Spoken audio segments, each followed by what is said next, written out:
The LED Astable Multivibrator is the hello world of electronics. Many people started with this circuit and then many years later they became experts in this field. So here's mine, the first one that I made around 20 years ago when I was a child, and it still works, of course. Then I made this one back in high school, which was my first PCB ever with SMD components. I was really excited by this, and since I like this project a lot, here's the next one that I made last year in order to see how much I could reduce the size of the PCB, and this is 5 by 5 millimeters. However, today I decided to step up the game and come up with a new challenge, which is building it with vacuum tubes. Since you clicked on this video, I'm pretty sure you know what a vacuum tube is, but if not, here's a brief explanation. Vacuum tubes were the ancestors of modern semiconductors like transistors and integrated circuits, and they basically dominated the electronics market until the 60s and 70s, when transistors and integrated circuits became cheap enough to replace them. The Astable Multivibrator was initially made with vacuum tubes, and that's because it dates back from 1919, way before the transistor was invented. However, making one with LEDs is a bit of a challenge because vacuum tubes usually prefer high voltages and low currents, which makes them not ideal for driving LEDs. I found this really interesting DL67 tube. Apparently this was designed back in the 1950s for hearing aids, and I even built a small guitar amplifier out of this. It works quite nice, and now I decided to see if I can make a LED Astable Multivibrator with this one. Let's see. How this works is that initially when you apply power, one of the tubes will conduct at random. Let's say this one. Once it starts conducting, its anode is going to drop, and if it drops, this will drive this grid negative through this capacitor, which means that this tube will be turned off.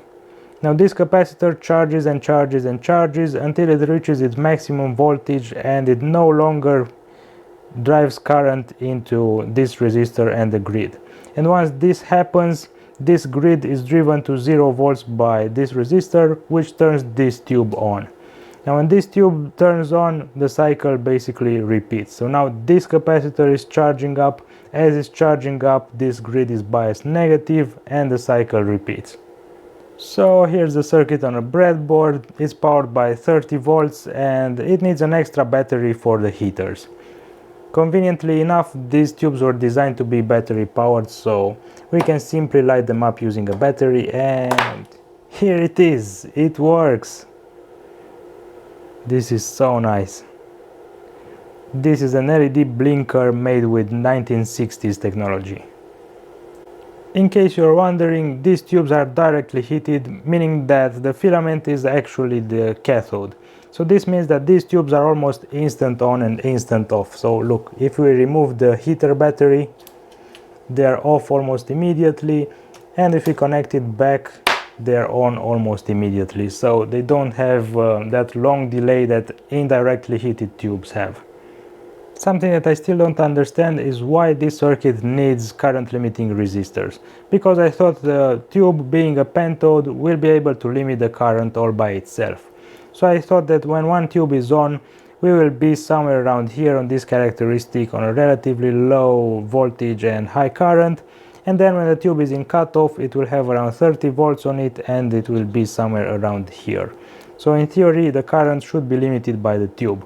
However, if we short out the current limiting resistors, it just stops oscillating and both LEDs turn on, and I still don't understand why this happens.